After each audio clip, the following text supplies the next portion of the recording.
Hello guys, hello everyone.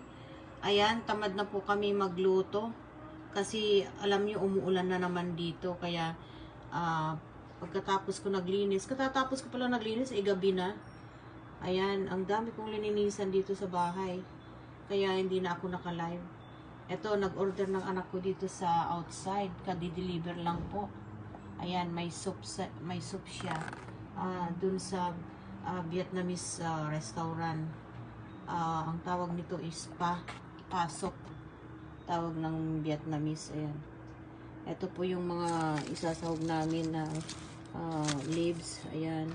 Tapos may toge siya. May sili siya. Green na pepper na sili. Maanghang yan eh. Tapos may lemon. Tapos ito. Tig-isa kami. Ayan. Ayan. Pasok. Vietnamese